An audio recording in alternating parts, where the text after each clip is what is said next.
တောင်းနေရတယ်ဟုတ်ပြီနော်အဲ့တော့နှစ်ယောက်ကြောချင်းကလိုက်ပါလားနည်းနည်းလေးပဲနည်းနည်းပဲအရင်ကဖြစ်စရာမလိုဒီဘက်လေးနည်းနည်းပြန်လှည့်ပြီနော်တစ်စောင်းလေးပေါ့အဲ့လိုလေနော်အော်ကျွန်တော်ကပြောရတယ်မြန်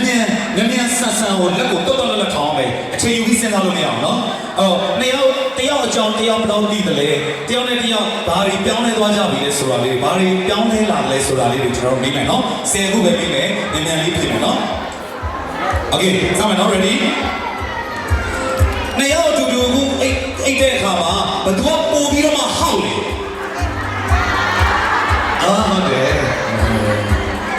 ကြီးတယ်ဘယ်လိုမျိုးမှတာလဲဟုတ်ပြီခရူဟုတ်တော့ဟဲ့လားကျွန်တော်အိတ်နဲ့ရေပြီးနေတာလားမသိဘူး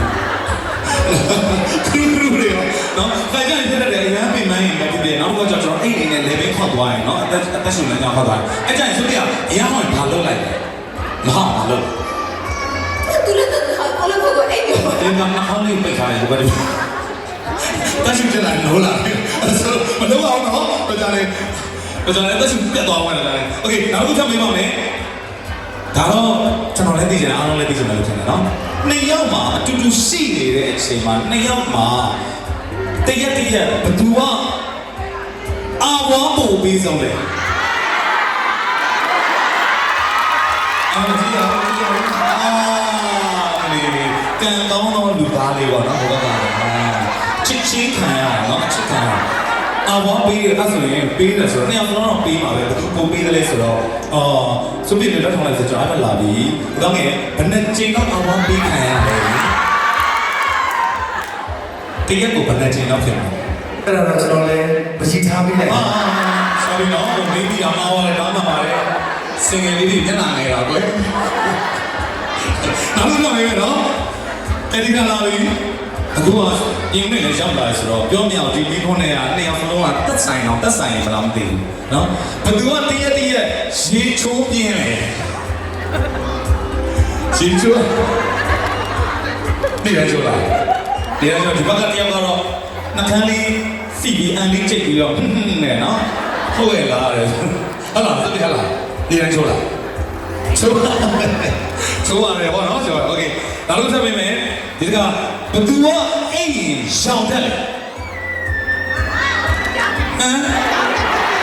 မ်နှစ်ယောက်ရင်ကြီးလိုက်ရော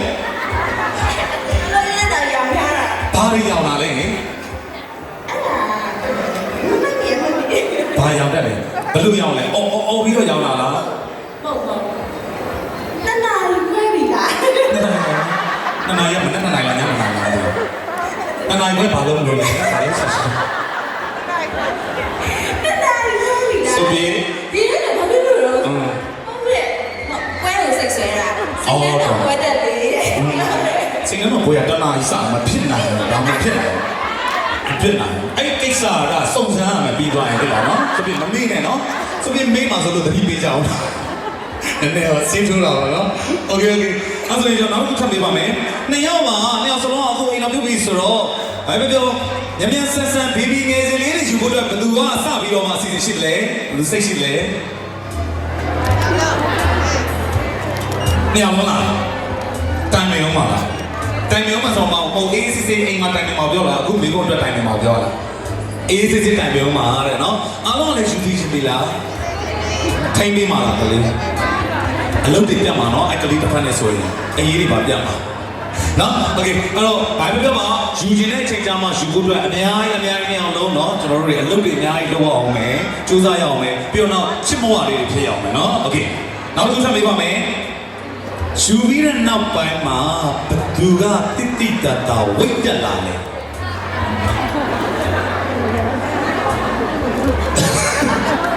ဘာလို့ကြည့်ပြီးပြောလဲဒီမှာတော့နည်းနည်းဝီဘောကဖြစ်နေချိန်မှာအောက်ကအဖြေလေးတန်ကြားရတယ်နော်အဲ့တော့ကိုသားငယ်ကဝိတ်တက်လာတယ်ဆိုတော့စုပြရဘလို့ကောင်းတဲ့ဟင်းတွေကိုချက်ကျွေးနေလို့လေတော့ကောင်းစားစေကောင်းလဲစားတယ်ကောင်းလဲစားတယ်အစားတော့ကြောင့်ဝိတ်တက်လာတယ်လို့ထင်တာဒါမှမဟုတ်စိတ်ချမ်းသာလို့ဝိတ်တက်လာတယ်လို့ထင်တာမိမချေချောလေးရတာစိတ်ချမ်းသာအဲ့တော့ဖြစ်မယ်နော်အဲ့တော့ဖြစ်မယ်ဟုတ်လားမယ်ဟုတ်ပါတယ်ဟုတ်ပါတယ်မလေးအားကြလိုက်တာဆို တော့ပြန်ရင်တော့တယောက်လောက်ရှာတော့မှလည်းတူတယ်โอเคနောက်တစ်ခုချက်ပေးပါမယ်နောက်တစ်ခုကတော့နှစ်ယောက်စလုံးဖြေရမှာပေါ့နော် single life နဲ့ married life နဲ့ဘာကွာသွားတယ်လို့ထင်ပါသလဲကိုယ်စိတ်ထဲမှာခံစားရတဲ့ feeling ပေါ့နော်အတန်းငယ်ဆက်ဖြစ်ပြီးပါ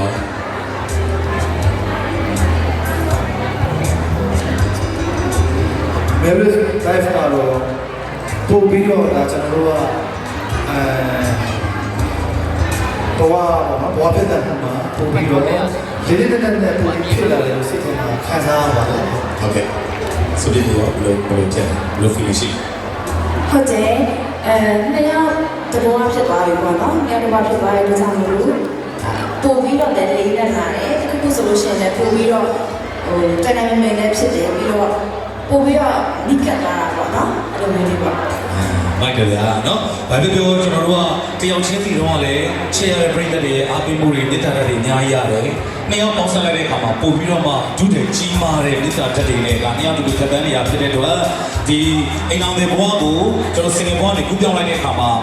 ချိုးခွေအပြောင်းလဲရတော့နားလေကိုတွေတော့ပို့ပြီးတော့ယူရတာပဲစောက်တည်ရတာပဲဒါပေမဲ့လည်းချစ်ခင်အားပေးတဲ့မြတ်တာတက်တွေနဲ့တယောက်နဲ့တယောက်ချစ်ကြတဲ့စစ်မှန်တဲ့ချစ်ချင်းတွေနဲ့နှစ်ယောက်စလုံးဒီတဘောတာလုံးအတွက်ကိုတကယ်ကိုပျော်ရွှင်စွာနဲ့ပဲအေးအေးချမ်းချမ်းနော်ကိုမိသားစုကဘာလေးကိုပိုင်ဆိုင်ဖို့အတွက်ကြိုးစားတဲ့နေရာမှာလည်းပျော်ရွှင်ကြကောင်းတဲ့မိသားစုကဘာလေးကိုပိုင်ဆိုင်ရင်းနဲ့ပဲနောက်ထပ်အမှုပညာအလုပ်တွေကိုပြည်သက်တွေအတွက်အများကြီးလုပ်နိုင်ဖို့အတွက်ကိုကျွန်တော်ဆန္ဒပြုဆုတောင်းပေးပါတယ်ခင်ဗျာနော်အဲ့တော့နောက်ဆုံးတစ်ခုပါအဲ့ဒါလေးကတော့ကျွန်တော်လည်းရန်သိချင်ပါတယ်နှစ်ယောက်ဟန်နီမွန်းမသွားသေးဘူးလေတူတယ်နော်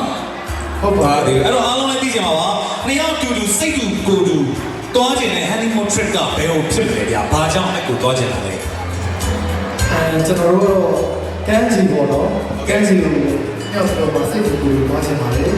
ကျွန်တော်ကတော့ဘာကြောင့်ကန်းစီကိုသွားချင်တာလဲဆိုလို့ရှိရင်ကန်းစီကိုကျွန်တော်ရန်သဘောကျတယ်